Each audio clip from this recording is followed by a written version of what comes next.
Número 2, hermanos. Al ser probados, es posible que perdamos algún familiar. Perdamos lo familiar. Veamos el capítulo 1, versos 18 al 19 de Job, del libro de Job. 1, 18 al 19 del libro de Job.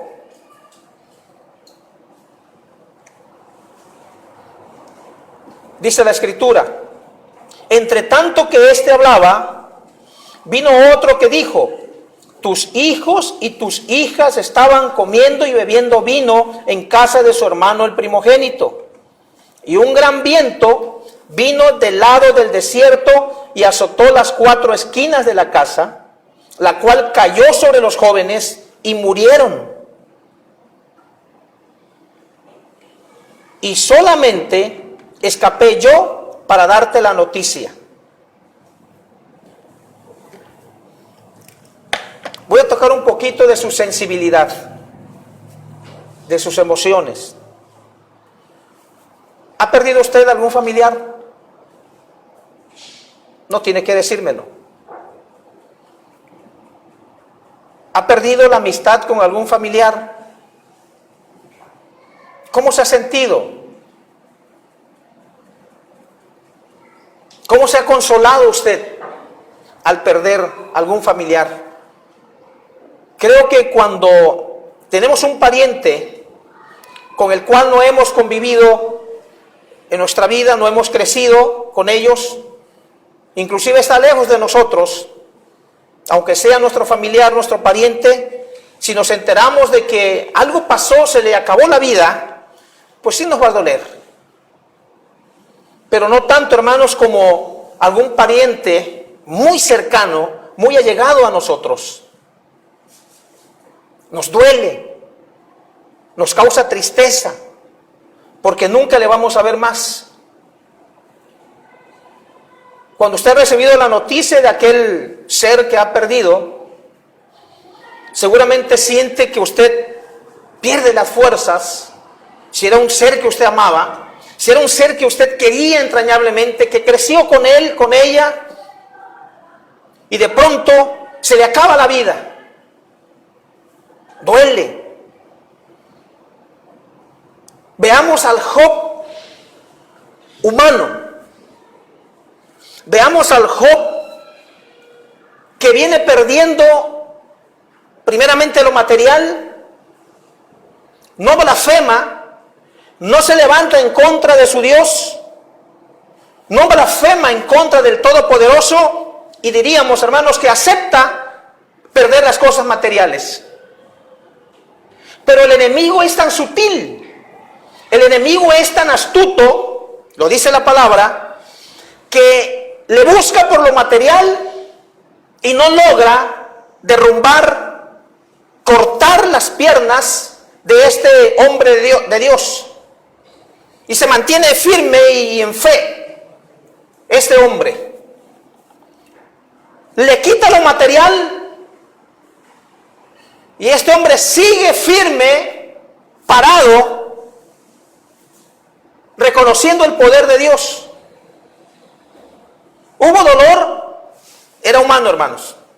Ya hemos descrito en ocasiones diferentes que, y Dios quiso dejarnos esto, que Elías era un hombre sujeto a pasiones como las nuestras, dejándonos Dios la sabiduría de que aquellos hombres del Antiguo Testamento sufrieron, eran hombres, en sus venas le corría sangre, no por ser hijos de Dios, no porque tenían una comunión, una comunicación directa con el Creador, eran hombres que no sentían el dolor. Por eso Dios dijo, Elías era un hombre sujeto a pasiones como las nuestras. Es decir, eran hombres como tú y como yo, hermano, hermana. Sentían dolor, sentían tristeza, sentían muchas cosas como tú y como yo. Seguramente, Job, ¿qué dolor le habrá causado? Primero, el perder lo material. Y segundo, perder lo familiar.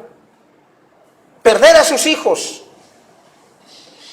Y lo que hemos dicho también, una tras otra.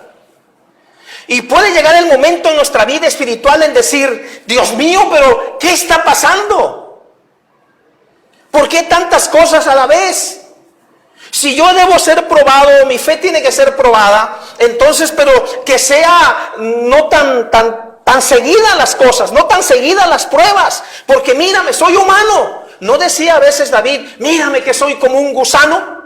Sentía el dolor David al tener las pruebas o la factura que la vida le daba o que Dios le mandaba para ser cobrada. Y David sentía el dolor, sentía la tristeza. Y esto puede suceder en nosotros. Job pierde no solo lo material, sino también pierde a su familia. Por eso decíamos, ¿ha perdido usted algún ser muy allegado a usted? ¿Algún familiar a quien usted amaba? Si usted lo ha hecho, le ha pasado esto en su vida, usted entiende lo que estoy diciendo.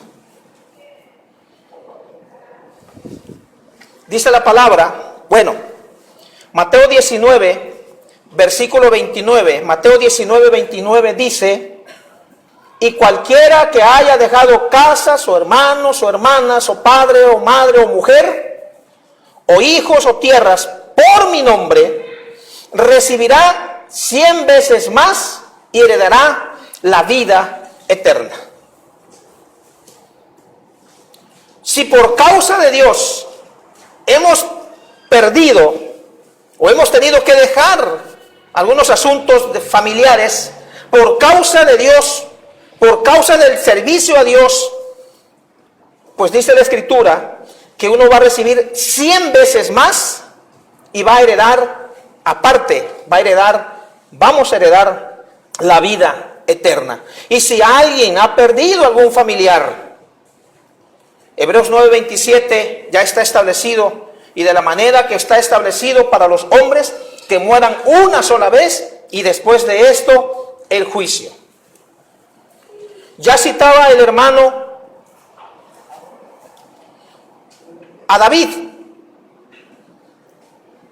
En los asuntos familiares, hermanos, de pérdida, al ser probados, los hijos de Dios no estamos exentos tampoco. Y más si es por seguir el evangelio, hemos perdido algún ser que amamos, que queremos, no estamos exentos de eso. La muerte es para todos los hombres. Lo dice Dios, ya lo leímos, Hebreos 9:27. Lo acabamos de citar, lo acabamos de leer. Pero también, hermanos, el consejo de Dios es que lo familiar, la pérdida de nuestros familiares, no condiciona a los hijos de Dios. No debe condicionar a los hijos de Dios. Porque ¿cuántas veces no hemos asistido a alguna casa, alguna sala velatoria, donde encontramos que los parientes de la persona que está en el ataúd quejándose contra Dios? ¿Por qué te lo llevaste, Dios? Dios mío, ¿por qué quitaste a mi papá? ¿Por qué quitaste a mi mamá? ¿Por qué quitaste a mi esposo, a mi esposa, a mi hijo, a mi hija, a mi sobrina, a cualquier pariente? ¿Por qué, Dios? Le echamos la culpa a Dios. Como si Dios fuera el responsable al 100% de las cosas, de las muertes de nuestros familiares. Job pudo hacer lo mismo, hermanos. Levantar su rostro, sus ojos al cielo y empezar y decir, ya no quiero más nada. Ya perdí lo material, ahora pierdo a mis hijos. ¿Cómo voy a acabar? Pero, sin embargo, en esta prueba, Job resistió. Job aguantó y pudo seguir adelante en esto. Segundo libro de Samuel, capítulo 12, segundo libro de Samuel 12, 13 al 20, dice, entonces dijo David a Natán, segundo libro de Samuel 12, 13 al 20, entonces dijo David a Natán, pequé contra Jehová, y Natán dijo a David, también Jehová ha remitido tu pecado, no morirás, mas por cuanto con este asunto hiciste blasfemar a los enemigos de Jehová, el hijo que te ha nacido ciertamente morirá. Y Natán se volvió a su casa, y Jehová hirió al niño que la mujer de Urías había dado a David, y enfermó gravemente. Entonces David rogó a Dios por el niño, y ayunó David, y entró y pasó la noche acostado en tierra.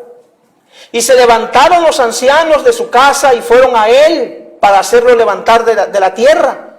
Mas él no quiso, ni comió con ellos pan. Y al séptimo día murió el niño. Y temían los siervos de David hacerle saber que el niño había muerto, diciendo entre sí: cuando el niño aún vivía, le hablábamos y no quería oír nuestra voz. ¿Cuánto más se afligirá si le decimos que el niño ha muerto? Mas David, viendo a sus siervos hablar entre sí, entendió que el niño había muerto. Por lo que dijo David a sus siervos: ¿ha muerto el niño? ¿Ha muerto el niño? Y ellos respondieron: ha muerto. ¿Qué haría usted, hermano?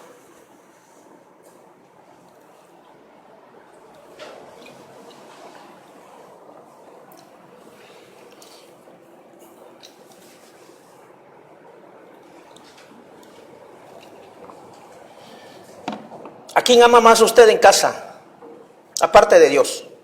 Terrenalmente hablando, aparte de la esposa. Creo que a los hijos. David estaba afligido porque su hijo estaba enfermo gravemente. Pero lo que yo veo a David encerrado en su cámara es rogando, es suplicando en humillación, no solamente de espíritu, sino también en su cuerpo, logrando encontrar la misericordia de Dios. Veo a David tocando a la puerta de Dios, a la puerta del cielo, pidiéndole misericordia, no para él, sino para su hijo, porque tenía las noticias de que su hijo estaba a punto de morir. Lo que dicen los médicos: está desahuciado. Cuando un médico usa este término, cuando se dice está desahuciado, ¿qué es lo que esperamos, hermanos? ¿Qué es lo que buscamos ya? Ya no queda de otro. Y a veces los médicos dicen: preparen su casa, como se le dijo al rey Ezequías, preparen su casa, prepárense para lo que viene. Y doctor, ¿qué es lo que viene? Pues si ya está desahuciado, estamos esperando solamente que muera. Y nos estremecemos, nos causa dolor y tristeza. Y David buscaba, hermanos, la misericordia de Dios, que Dios perdonara la vida de su hijo. Pero vino la factura del cielo y David la tuvo que cobrar, la tuvo que pagar, perdón. Tuvo que pagarla. Muere su hijo. Y cuando muere su hijo, hermanos, todos en la casa del rey David están temerosos. Si cuando su hijo estaba enfermo y a punto de morir, no quería escucharnos, no quería comer, no quería nada, estaba él en tormento, encerrado en su dolor, no quería escuchar a nadie, ni los ancianos que iban para decirle y animarle y fortalecerle, como cuando Jesucristo recibe de Dios ese ángel en el huerto para consolarle, dice la Biblia. Pues este hombre, David, no quiere nada. Él quiere la vida de su hijo. Sin embargo, cuando muere, se sorprenden, hermanos, cuando él se entera que su hijo ha muerto. Verso 20 dice: entonces David se levantó de la tierra y se lavó y se ungió y cambió sus ropas y entró a la casa de Jehová. Híjoles. Y no se puso a quejarse contra Dios. ¿Qué había en David? El Espíritu de Dios. ¿Qué había en David? En ese momento, fortaleza en su espíritu. Y esa fortaleza solamente pudo haber venido del cielo. Entró a la casa de Jehová y adoró. Y entró a la casa de Jehová y adoró. No blasfemó en contra de Dios. Y luego dice el verso 20, después vino a su casa y pidió y le pusieron pan y comió. ¿Qué le pasa a David? ¿Qué tiene David? ¿Qué espíritu tiene David de que cuando su hijo estaba desahuciado, él estaba que se moría, hermanos? Pudo haberle dicho a Jehová, quítame la vida a mí, como dijo Elías. Ya no basta, ya no quiero vivir. Pero deja vivir a mi hijo. Quizás como cuando usted tuvo un pariente, un hijo, así a punto de, y decimos a Dios, Dios mío, quítame la vida a mí, pero no se la quites a mi hijo, no se la quites a mamá, no se la quites a papá, a mi hermano, a cualquier pariente que amamos, llévame a mí, Dios. Y David se entera y dice la Biblia que vino a la casa de Jehová y adoró. Vino a la casa de Jehová y adoró. No se puso, dice la Biblia, a quejarse en contra de Dios. ¿Por qué te lo llevaste? Después vino a su casa y pidió y le pusieron pan y comió. Qué fácil describe la palabra de Dios la afrenta de David al perder a su hijo. Pues los hijos de Dios no estamos exentos, hermanos, de perder un familiar. No estamos exentos.